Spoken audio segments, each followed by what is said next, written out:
Assalamualaikum warahmatullahi wabarakatuh. Om Swastiastu, Namo Buddhaya, Salam Kebajikan. Perkenalkan, nama saya Vina Rovita, saya dari Prodi Teknik Informatika Universitas Trunojoyo, Madura. Saya dari kelompok 5 Cota. Di sini saya akan menjelaskan tentang flowchart yang dimana temanya itu tentang KRS-an. Nah, di sini saya menggunakan flowchart yang bernama terminator, yang berarti terminator yaitu simbol untuk permulaan atau akhir dari suatu kegiatan. Nah, di sini saya menggunakan terminator yang di dalamnya itu berisikan tulis mulai. Dan yang kedua, saya menggunakan flowchart proses yang dimana itu artinya kita menunjukkan pengolahan yang akan dilakukan.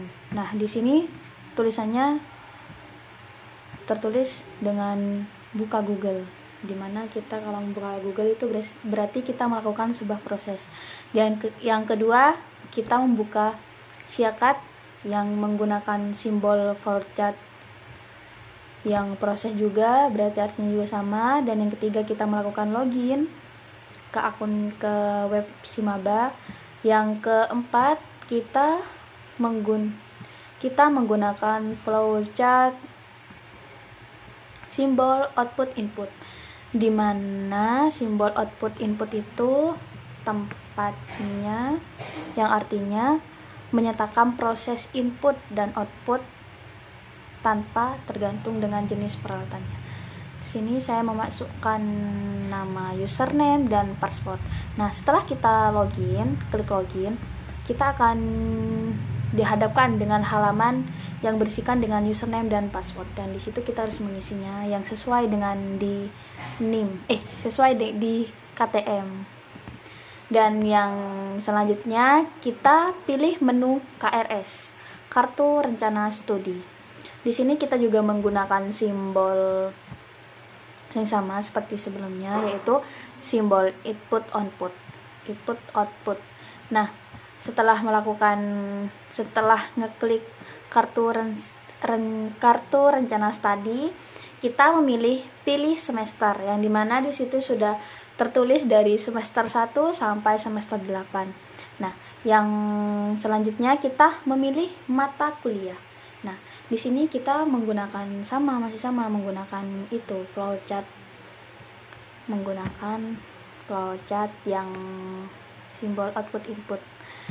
Nah, setelah kita memilih mata kuliah sesuai dengan yang sudah dipaketin atau yang semuanya, kita setelah melakukan pilih matkul, kita melakukan cross check, di mana yang dimaksud cross check itu mengecek ulang, takutnya ada salah mengambil kelas ataupun mengambil matkul tersebut.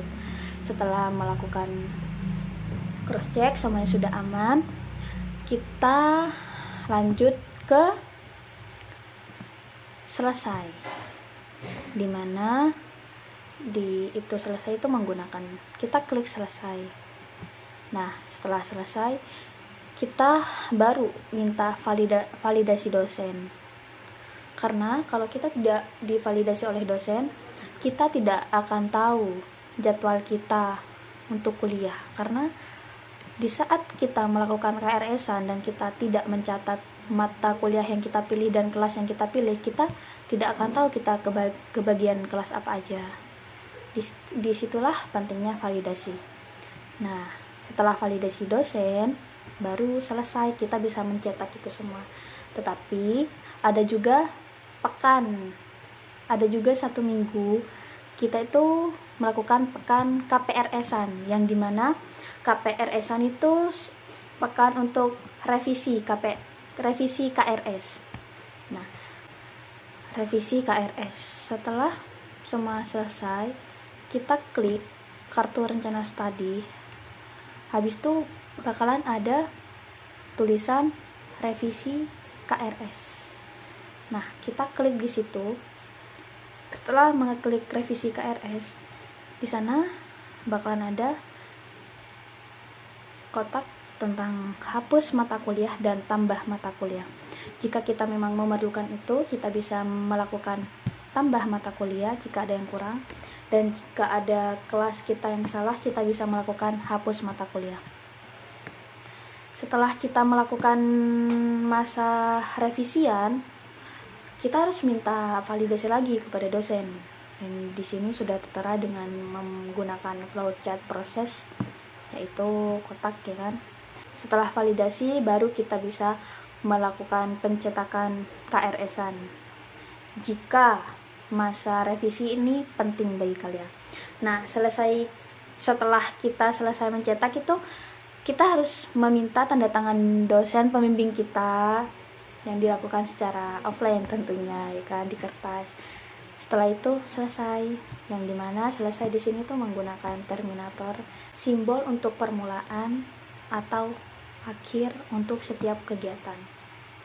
Sekian dari saya, mungkin ada salah kata. Assalamualaikum warahmatullahi wabarakatuh.